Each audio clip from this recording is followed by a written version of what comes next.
നമ്മുടെ ഇന്നത്തെ തീം കൃതജ്ഞത പ്രകാശന പ്രാർത്ഥനയാണ്. CCC 2637, page number 637. That's nice coincidence here. കൃതജ്ഞത പ്രകാശനയാണ് സഭയുടെ പ്രാർത്ഥനയുടെ സവിശേഷത. പരിശുദ്ധ കുർബാനയുടെ ആഘോഷത്തിൽ അവൾ എന്തായിരിക്കുന്നുവോ അത് വെളിപ്പെടുത്തുകയും പൂർവോപരി അത് ലക്ഷ്യത്തിലെത്തിക്കുകയും ചെയ്യുന്നു. യഥാർത്ഥത്തിൽ രക്ഷാകര കർമ്മത്തിലൂടെ ക്രിസ്തു സൃഷ്ടിയെ പാപത്തിൽ നിന്നും മരണത്തിൽ നിന്നും മോചിപ്പിക്കുകയും അതിനെ പുനഃപ്രതിഷ്ഠിച്ച് അവിടുത്തെ മഹത്വത്തിന് വേണ്ടി പിതാവിന് തിരിച്ചു നൽകുകയും ചെയ്യുന്നു. ശിരസായ ക്രിസ്തുവിൻ്റെ കൃതജ്ഞതാ പ്രകടനത്തിലുള്ള പങ്കാളിത്തമാണ് അവയവങ്ങളുടെ കൃതജ്ഞതാ പ്രകടനം. ഇവിടെ ആദ്യം പറയുന്നത് നമ്മൾ പലപ്പോഴും മനസ്സിലാക്കണം അല്ലെങ്കിൽ മനസ്സിലാക്കി വരുന്നു. വിശുദ്ധ കുർബാന യൂക്രിസ്ത്യ എന്ന് പറയുന്ന വാക്ക് തന്നെ അതിൻ്റെ മൂലാർത്ഥം കൃതജ്ഞത അർപ്പിക്കുക എന്നുള്ളതാണ്. അത് ഈ ഇതിനകത്ത് 1328 ഖണ്ഡികയിലുള്ള ഇതിൽ വരുന്നുണ്ട്. യൂക്രിസ്ത്യ. ഇപ്പോൾ ബലിയർപ്പണം എന്ന് പറയുമ്പോൾ നമ്മൾ മനസ്സിലാക്കേണ്ടത് ഈശോ മിശിഹ അർപ്പിച്ച ബലി കൃതജ്ഞതാ ബലിയാണ്. ലത്തീൻ ആരാധനാക്രമത്തിൽ അപ്പവും വീഞ്ഞും എടുത്തുകൊണ്ട് വൈദികൻ പ്രാർത്ഥിക്കുന്ന പ്രാർത്ഥന ഇതാണ്: blessed be God creator of heaven and earth. കണ്ടോ, blessed be God creator of heaven and earth. അപ്പോൾ അവിടെ ഈശോ തന്നെയാണ് ഈ ലോകം മുഴുവൻ്റെയും സൃഷ്ടിച്ച സകലത്തിനെയും പ്രതി പിതാവിനോട് നന്ദി പറയുന്നത്. കാരണം ഈശോ ആണ് എല്ലാത്തിൻ്റെയും ആദ്യജാതൻ. അവനിലൂടെയാണ് സകലതും സൃഷ്ടിക്കപ്പെട്ടത്. അവനാണ് സകലത്തിൻ്റെയും ആരംഭവും അവസാനമില്ലാത്തതും. അപ്പോൾ ആ ഈശോ തന്നെയാണ് ആദ്യത്തെ നന്ദി പ്രകടനം അർപ്പിക്കുന്നത്. ആ അർത്ഥത്തിലാണ് നമ്മൾ കാഴ്ചവെപ്പ് എന്ന് പറയുന്നത്. സീറോ മലബാറിൽ നമ്മളിങ്ങനെ പ്രാർത്ഥിക്കുന്നുണ്ട്: കർത്താവിൽ ഞാൻ ദൃഢമായി ശരണപ്പെടുന്നു. അത് കഴിഞ്ഞിട്ടുള്ള പ്രാർത്ഥനയിൽ മിശിഹ കർത്താവിൻ തിരുമൈ നിണവുമിതാ പാവന ബലിപീഠേ എന്ന് പറയുമ്പോൾ വാസ്തവത്തിൽ സഭയാകുന്ന ഈശോയുടെ ശരീരത്തെ, ദൈവജനത്തെ, ലോകം മുഴുവനെയുമാണ് സമർപ്പിക്കുന്നത്. അങ്ങനെ സൃഷ്ടിപ്രപഞ്ചം മുഴുവനെയും ദൈവത്തിനെ തിരിച്ച് സമർപ്പിച്ച് കൃതജ്ഞത അർപ്പിക്കുന്നതാണ് ബലിയുടെ വാസ്തവത്തിലുള്ള ആരംഭം. അതുകൊണ്ടാണ് കൃതജ്ഞത പ്രകാശനമാണ് സഭയുടെ പ്രാർത്ഥനയുടെ സവിശേഷത. നമ്മൾ പ്രധാനമായിട്ടും ചെയ്യേണ്ടത് ദൈവം എല്ലാം ചെയ്തുകൊണ്ടിരിക്കുന്നു. അതെല്ലാം ദൈവം ഒരു പൂർണ്ണതയിൽ എത്തിക്കും എന്നുള്ള ഒരു പൂർണ്ണമായ അനുഭവത്തോടെ എല്ലാം കിട്ടിക്കഴിഞ്ഞിരിക്കുന്നു എന്ന് പറഞ്ഞ് നന്ദി പറയുകയാണ് വേണ്ടത്. കൃതജ്ഞത ഒന്ന്, നമ്മളിലൂടെ ദൈവം ചെയ്തുകൊണ്ടിരിക്കുന്നതിന് ഓരോ ദിവസവും നമ്മൾ നന്ദി പറയുക. 2, ദൈവത്തിൻ്റെ രക്ഷാകര പദ്ധതികളെക്കുറിച്ച് നന്ദി പറയുക. 3, ഈ രക്ഷാകര പദ്ധതികളിൽ പീഡാസഹനം പോലും നമ്മളിലൂടെ കടന്നു പോകുമ്പോഴും നമ്മൾ ഉത്ഥാനത്തെക്കുറിച്ച് ചിന്തിച്ചുകൊണ്ട് നന്ദി പറയുക. ദുഃഖവെള്ളിയാഴ്ച ഇല്ലാതെ ഉയർപ്പില്ല. അപ്പോൾ ഒരു വിശ്വാസി എന്ന് പറഞ്ഞാൽ ഇപ്പോൾ ഉള്ളത് വിശ്വസിക്കുന്നവൻ മാത്രമല്ല വിശ്വാസി, ഇപ്പോൾ നടക്കുന്നത് വിശ്വസിക്കുന്നവൻ മാത്രമല്ല വിശ്വാസി. കാണപ്പെടാത്തവ ഉണ്ട്. അതായത് ഇനി വരാനിരിക്കുന്ന കാര്യങ്ങൾ അത് കൂടി വിശ്വസിക്കണം. വരാനിരിക്കുന്ന കാര്യത്തിൽ ദൈവം എന്താ നടത്താൻ പോകുന്നത്? ദൈവത്തിൽ നിന്ന് നന്മയല്ലാതെ ഒന്നും വരാനില്ല. അത് മുൻകൂട്ടി നമ്മൾ കാണണം. ദൈവം നമുക്ക് വേണ്ടി ഒരുക്കി വച്ചിരിക്കുന്നവ എല്ലാം നന്മയ്ക്കായിട്ടാണ്. വിശ്വാസത്തിൻ്റെ കാഴ്ചപ്പാടതാണ്. ഇന്ന് നമ്മൾ നോക്കുമ്പോൾ ഒരുപക്ഷെ ഉണങ്ങി വരേണ്ട അവസ്ഥയാണ്. ഇന്ന് നമ്മൾ നോക്കുമ്പോൾ ഒരുപക്ഷെ ഭയാനകതയുണ്ട്.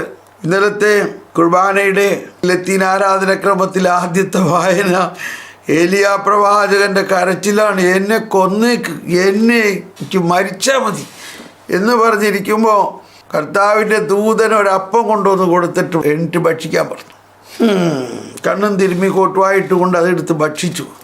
ഇത് വീണ്ടും കിടന്നുറങ്ങി. അത് കഴിഞ്ഞപ്പോൾ വീണ്ടും കർത്താവിൻ്റെ ദൂതൻ വന്നിട്ട് പറഞ്ഞു ഇതെടുത്ത് ഭക്ഷിക്കാൻ. അത് ഭക്ഷിച്ചു കഴിഞ്ഞതോടെ ആളങ്ങ് മാറി, കണ്ടോ. എന്നിട്ട് അയാൾ ഒരു നടപ്പാണ്. 40 ദിനരാത്രങ്ങൾ വേറെ ഒന്നും കഴിക്കേണ്ടി വന്നില്ല. അപ്പൊ എന്താണ് അയാൾ കഴിച്ച ഒരു ഭക്ഷണം? അതാണ് സുവിശേഷം. ഇന്നലത്തെ ജീവന്റെ അപ്പത്തെക്കുറിച്ചായിരുന്നു. അപ്പോൾ ജീവന്റെ അപ്പത്തെക്കുറിച്ചുള്ള സുവിശേഷ വായനയോടനുബന്ധിച്ചിട്ടുള്ള പഴയ നിയമ വായനയിൽ ജീവന്റെ അപ്പം തന്നെയാണ്. അത് കർത്താവ് ഈശോ മിശിഹ തന്നെയാണ് കൊണ്ടുവന്ന് കൊടുത്തത്. നമ്മളെപ്പോഴും കർത്താവ് ഈശോ മിശിഹായെ കുറിച്ച് ചിന്തിക്കുമ്പോൾ മാതാവിൽ നിന്ന് ശരീരം ധരിച്ച് ജനിച്ച ഒരു വ്യക്തിയായിട്ടാണ് ചിന്തിക്കുന്നത്. കർത്താവ് ഈശോ മിശിഹ മാതാവിൽ നിന്ന് ശരീരം സ്വീകരിച്ച് ജനിക്കുന്നതിന് മുമ്പ് ഉണ്ടായിരുന്നോ ഇല്ലയോ? നമ്മൾ കൊന്ത ചെല്ലുമ്പോഴും കരുണക്കൊന്ത ചെല്ലുമ്പോഴും എല്ലാം ഈശോയുടെ അതിദാരുണമായ പീഡാസകനം, അല്ലെങ്കിൽ ഈശോ ഗബ്രിയേൽ മാലാഖയിലൂടെ ദൈവകൽപ്പന അറിയിച്ച മംഗലവാർത്ത അവിടെ ആരംഭിക്കുന്നുള്ളൂ. എനിക്കും അതാണ് പ്രശ്നം മുഴുവനും. നമ്മൾ ഈശോയുടെ 30 വർഷത്തെ ജീവിതവും ആണ് നമ്മൾ കാണുന്നത്. എന്നാൽ ഈശോ അനാദി മുതലേ അനന്തത വരെ അവിടുന്ന് ദൈവമാണ്. പർവ്വതങ്ങൾക്ക് രൂപം നൽകും മുൻപ്, സ്വർഗവും ഭൂമിയും സൃഷ്ടിക്കുന്നതിന് മുൻപ്. ഇത് 90-ാം സങ്കീർത്തനമാണ്. നമ്മൾ ദൈവത്തിൽ വിശ്വസിക്കണമെങ്കിൽ, ദൈവത്തെ സ്നേഹിക്കണമെങ്കിൽ ദൈവത്തെ അറിയണം. ദൈവത്തോട് കൃതജ്ഞത പ്രവർത്തിക്കണമെങ്കിൽ ദൈവം നമുക്ക് വേണ്ടി എന്ത് ചെയ്തു, എന്ന് മുതൽ ചെയ്തു എന്നറിയണം. എനിക്ക് തോന്നുന്നത് നമ്മൾക്ക് വേണ്ട ഒരു പ്രത്യേക അറിവ്, ഇത് നമ്മുടെ മാസ്റ്റർ പീസ് വചനമാണ്, നമ്മളെപ്പോഴും പറയണതാണ്. എന്താണത്? യോഹന്നാൻ 8:28. യോഹന്നാൻ 8:28 ഈശോ തന്നെ നേരിട്ട് പറയാണ്, സത്യം സത്യമായി ഞാൻ നിങ്ങളോട് പറയുന്നു, അബ്രാഹം ഉണ്ടാകുന്നതിന് മുൻപ് ഞാനുണ്ട്. എന്താണത്? അബ്രാഹം ഉണ്ടാകുന്നതിന് മുൻപ് ഞാനുണ്ട്. അനാദി മുതലേ അനന്തത വരെ അവിടുന്ന് ദൈവമാണ്. അപ്പോൾ നമ്മുടെ കൃതജ്ഞത പ്രകാശനം ആണ് സഭയുടെ പ്രാർത്ഥനയുടെ സവിശേഷത. പരിശുദ്ധ കുർബാനയുടെ ആഘോഷത്തിൽ അവൾ എന്തായിരിക്കുന്നുവോ അത് വെളിപ്പെടുത്തുകയും പൂർവോപരി അത് ലക്ഷ്യത്തിലെത്തിക്കുകയും ചെയ്യുന്നു. അതാണ് സഭയുടെ പ്രാർത്ഥനയുടെ സവിശേഷത.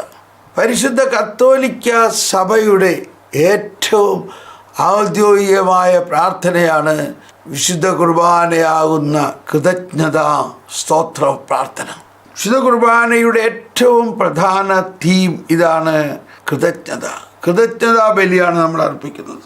പരിശുദ്ധ കുർബാനയുടെ ആഘോഷത്തിൽ അവൾ എന്തായിരിക്കുമെന്ന് അത് വെളിപ്പെടുത്തുകയും ഉണ്ടോ. അപ്പോൾ നമ്മൾ കുർബാനയ്ക്ക് പോകുന്നു, ഉദ്ദിഷ്ട കാര്യം വയ്ക്കുന്നു, ഇതൊന്നുമല്ല കുർബാനയിൽ നമ്മൾ നമ്മുടെ എല്ലാ കാര്യങ്ങളും കർത്താവിനറിയാം, കർത്താവ് നടത്തുന്നുണ്ട്. നമ്മൾ നന്ദി പറയുക. നമ്മളെല്ലാവരും ധ്യാന ശുശ്രൂഷ എല്ലാം കഴിയുമ്പോൾ ആദ്യം ചെയ്യണത് എന്താണ്? നന്ദി പറയുകയാണ്. കാരണം നമ്മൾ വിചാരിക്കുന്നതിനേക്കാളും വലിയ കാര്യങ്ങൾ ഓരോ ധ്യാനത്തിലും, ഒരു ധ്യാനത്തിൽ നിന്ന് 1 മണിക്കൂർ പ്രഭാഷണം നടത്തുമ്പോഴേക്കും കർത്താവ് വലിയ കാര്യങ്ങൾ നടത്തുകയാണ്. വലിയ കാര്യങ്ങൾ, നമ്മൾക്ക് ചിന്തിക്കാൻ പോലും പറ്റാത്ത വലിയ കാര്യങ്ങൾ നടത്തുകയാണ്.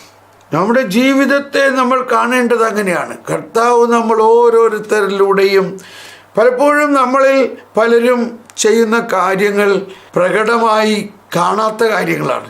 ഇപ്പോൾ ഞാൻ മൈക്കെടുത്ത് പ്രസംഗിക്കണു, എല്ലാവരും സാക്ഷ്യപ്പെടുത്തുന്നു, ഭയങ്കര ഒരു മൂവ്മെൻ്റാണ്. വളരെ ദൃശ്യമായിട്ടുള്ള അടയാളങ്ങൾ സഹിതം ഹീലിംഗ് കണ്ടോ, കൃത്യമായിട്ട് കർത്താവ് വെളിപ്പെടുത്തി തരികയാണ്. ഒരാളുടെ പൊക്കൽ കൊടിയുടെ ഇന്ന ഭാഗത്തുള്ള ഇന്ന ചൊറിച്ചിൽ മാറ്റുന്നു, കണ്ടോ. വളരെ വലിയ കാര്യം കണ്ടോ. അത് അടുത്ത് തന്നെ അദ്ദേഹം സാക്ഷ്യപ്പെടുന്നു, അത് എൻ്റേതാണ്, ലോകത്തിൻ്റെ മറുവശത്തുനിന്നു. അപ്പോൾ ഇതൊക്കെ കാണുമ്പോൾ വളരെ കളർഫുൾ ശുശ്രൂഷയാണ്. എന്നാൽ ഇതിൻ്റെ എല്ലാം പിന്നിൽ ഒരു ബാഹ്യ പ്രകടനങ്ങളൊന്നുമില്ലാതെ ദിനരാത്രം പ്രാർത്ഥിക്കുന്ന നമ്മുടെ കുറേ ആൾക്കാരുണ്ട്. അവരാണ് ഇതിന് ഏറ്റവും കൂടുതൽ കൃതജ്ഞത അർഹരായിട്ടുള്ളത്. ദിനരാത്രം പ്രാർത്ഥിക്കുന്നവർ, അവരെക്കുറിച്ച് ആരും അറിയുന്നില്ല എന്നുള്ളതാണ്. അപ്പോൾ അങ്ങനെ ഒരു ശുശ്രൂഷയുണ്ട്. സിസ്റ്റർ എന്തിനാണ് ഇങ്ങനെ രാപകലത്തിൽ പ്രാർത്ഥിക്കണം, എന്ത് പ്രയോജനം രാപകലത്തിൽ പ്രാർത്ഥിച്ചിട്ട്, ഇങ്ങനെ വരെ അവരോട് പറയും. അത് കൂടി കേട്ട് കഴിയുമ്പോൾ പിന്നെ സമാധാനമായി. അത് കൂടി കേട്ട് കഴിയുമ്പോൾ പിന്നെ സമാധാനമായി, നിലമുള്ള സമാധാനം പോയി. അതുകൊണ്ട് ഞാൻ പറയാണ്, നന്ദി പറയുന്നത് കർത്താവിൻ്റെ ശുശ്രൂഷയുടെ ഈ പ്രത്യേകത ദൃശ്യമായിട്ട് കണ്ടതുകൊണ്ട് മാത്രമല്ല, ദൃശ്യമായിട്ട് കാണാത്ത ഒരുപാട് കാര്യങ്ങൾ കർത്താവ് നമ്മൾ ഓരോരുത്തരിലൂടെയും ചെയ്യുന്നുണ്ട്. നമ്മുടെ ഫ്രാൻസിസ് മാർപ്പാപ്പയുടെ ആനന്ദിച്ച് ആഹ്ലാദിക്കുവിൻ എന്ന അപ്പസ്തോലിക പ്രബോധനത്തിൽ 8ാമത്തെ ഖണ്ഡികയിൽ ഒരു കാര്യം പറയുന്നുണ്ട്. വിശുദ്ധ എഡിത്ത് സ്റ്റെയിൻ, വിശുദ്ധ തെരേസ ബെനഡിക്ത ഇവിടെ ജർമ്മനിയിലാണ് ഉണ്ടായിരുന്നത്. ഇവിടെ നാസി ക്യാമ്പിൽ വെച്ച് രക്തസാക്ഷിത്വം സ്വീകരിച്ച, അല്ലെങ്കിൽ ഹിറ്റ്ലറുടെ കാലത്ത് പണ്ട് യഹൂദയായിരുന്നു എന്നതിൻ്റെ പേരിൽ വലിച്ചഴച്ചു കൊണ്ടുപോയി നാസി ക്യാമ്പിൽ അടച്ചു. അങ്ങനെ അവിടെ കൊല്ലപ്പെട്ടതാണ് എഡിത്ത് സ്റ്റെയിൻ. ഈ എഡിത്ത് സ്റ്റെയിൻ അഭിപ്രായപ്പെടുന്നത് പോലെ അത്തരക്കാരായ അനേകം വ്യക്തികളിലാണ് ജനത്തിലെ തീർത്തും സാധാരണക്കാരായ അംഗങ്ങളിലൂടെ, ശ്രദ്ധിക്കണം, ജനത്തിലെ തീർത്തും സാധാരണക്കാരായ അംഗങ്ങളിലൂടെ കർത്താവ് നമുക്ക് കാണിച്ചു തരുന്ന വിശുദ്ധിയുടെ അടയാളങ്ങളിൽ നിന്നും നമുക്ക് പ്രചോദനം കൊള്ളാം. കുരിശിൻ്റെ വിശുദ്ധ തെരേസ ബെനഡിക്ത എഡിത്ത് സ്റ്റെയിൻ അഭിപ്രായപ്പെടുന്നത് പോലെ അത്തരക്കാരായ അനേകം വ്യക്തികളാലാണ് യഥാർത്ഥ ചരിത്രം സൃഷ്ടിക്കപ്പെടുന്നതെന്ന വസ്തുത നാം പരിഗണിക്കണം. ആ വിശുദ്ധ ഇങ്ങനെ എഴുതുന്നു. ഫ്രാൻസിസ് പിതാവ് എഴുതുകയാണ്, ഏറ്റവും ഇരുട്ടുള്ള രാത്രിയിൽ ഏറ്റവും വലിയ പ്രവാചകരും വിശുദ്ധരും മുന്നോട്ട് വരുന്നു. എങ്കിലും മിസ്റ്റിക്കൽ ജീവിതത്തിൻ്റെ സർഗാത്മകധാരയുടെ നല്ലൊരു പങ്കും അദൃശ്യമായി തന്നെ നിലകൊള്ളുന്നു. നമ്മളിന്ന് മീഡിയയിലൂടെ ഒരുപാട് പേര് പലതും പ്രഘോഷിക്കണെ കാണുമ്പോൾ നമ്മൾ വിചാരിക്കും അവരാണ് ഏറ്റവും വലിയ ശുശ്രൂഷകരെന്നാണ്. ഒരിക്കലുമല്ല. ആരും അറിയാത്ത, ഒരു പരസ്യ സന്ദേശവും കൊടുക്കാത്ത, ഈവൻ വാഴ്ത്തപ്പെടാത്ത, കാനോനൈസ് ചെയ്യപ്പെടാത്ത വളരെ വലിയ വിശുദ്ധരുണ്ട്. അപ്പോൾ ഞാനിതെല്ലാം കൃതജ്ഞതയുടെ മനോഭാവം എവിടെ നിന്നാണ് തുടങ്ങേണ്ടതെന്നാണ് പറയുന്നത്. നമ്മൾ കൃതജ്ഞത അർപ്പിക്കുന്നത് അധികവും കാണപ്പെടുന്ന കാര്യങ്ങൾക്ക് വേണ്ടിയിട്ടാണ്.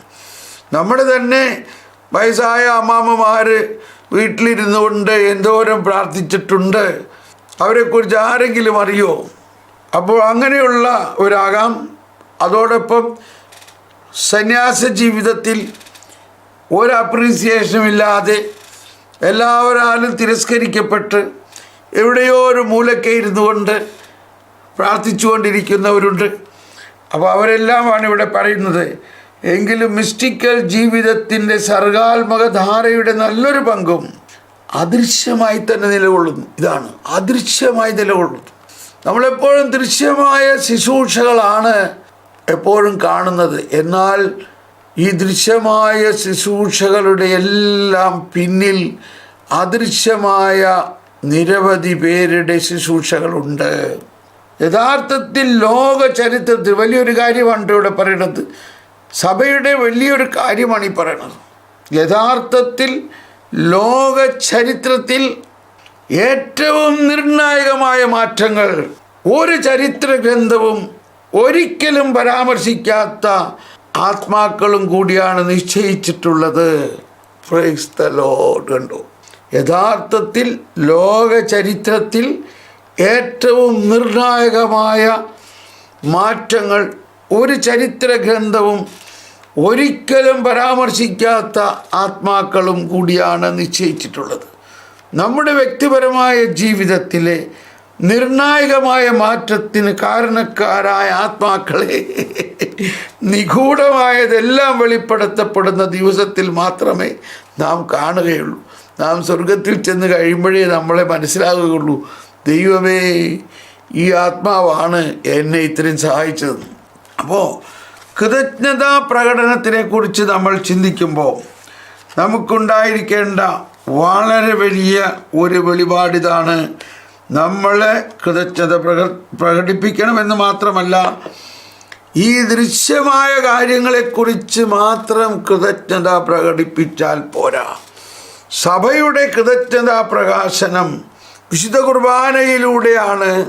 എന്നാൽ അതിലടങ്ങിയിരിക്കുന്നത് കർത്താവ് വിസ്മരണീയമായിട്ടുള്ള, അതാണ് മിസ്റ്റിക്സ് എന്ന് പറയുന്നത്. മിസ്റ്റിക്സ് വിസ്മരണീയമായ രീതിയിൽ, ആരാലും അറിയപ്പെടാത്ത രീതിയിൽ കർത്താവിന് വേണ്ടി, സഭയ്ക്ക് വേണ്ടി ശുശ്രൂഷ ചെയ്യുന്ന നിരവധി പേരുണ്ട്. എൻ്റെ മനസ്സിൽ തന്നെ എനിക്ക് എന്നോട് സഹകരിച്ച് പ്രവർത്തിക്കുന്നവന് ഒരുപാട് പേരുണ്ട്. അവരാരും അറിയപ്പെടാൻ ആഗ്രഹിക്കുന്നില്ല. അതാണ് അതിൻ്റെ മറ്റൊരു വശം.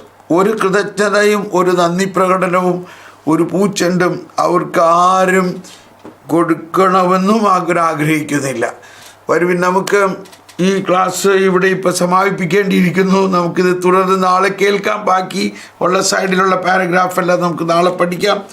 എന്നാൽ അതോടൊപ്പം നമ്മുടെ ഹൃദയത്തിൽ അതിൽ നിന്നൊഴുകുന്ന വലിയ വിശ്വാസത്തിൻ്റെ പ്രവർത്തനം ലോകമെമ്പാടേക്കും അദൃശ്യമായി പരന്നുകൊണ്ടിരിക്കുന്നു എന്നോർത്ത് നന്ദി പറയാം. ഈ കത്തോലിക്ക മതബോധന പഠനം ഇതുപോലെ സഭ മുഴുവനും ഇത് പ്രചരിപ്പിക്കപ്പെടണം. നമ്മളിൽ ഏറ്റവും പ്രധാനപ്പെട്ട ഒന്നാണ് ഈ മതബോധന പഠനം. ഇതിന് വിപുലമായിട്ട് ടെലിവിഷനിലും അല്ലെങ്കിൽ വേറെ ഏതെങ്കിലും മേഖലയിലൂടെ ഈ പഠനം വേണം. ഇത് വല്ല ടെലിവിഷനിലൂടെയാണ് ഇതൊക്കെ വരുന്നതെങ്കിൽ കൂടുതൽ ആളുകൾക്ക് പഠിക്കാൻ പറ്റിയെന്നെ. അപ്പം അതിനൊക്കെ വേണ്ടി നമുക്ക് പ്രാർത്ഥിക്കാം. നമുക്കിപ്പോൾ ഒരിക്കൽ കൂടി നന്ദി പറഞ്ഞുകൊണ്ട് നമുക്ക് കർത്താവിനെ സ്തുതിച്ച് മഹത്വപ്പെടുത്താം. നമ്മൾക്ക് ഈ കാലഘട്ടത്തിൽ ഇതെല്ലാം വെളിപ്പെടുത്തി തന്നതിന് നന്ദി പറയാം.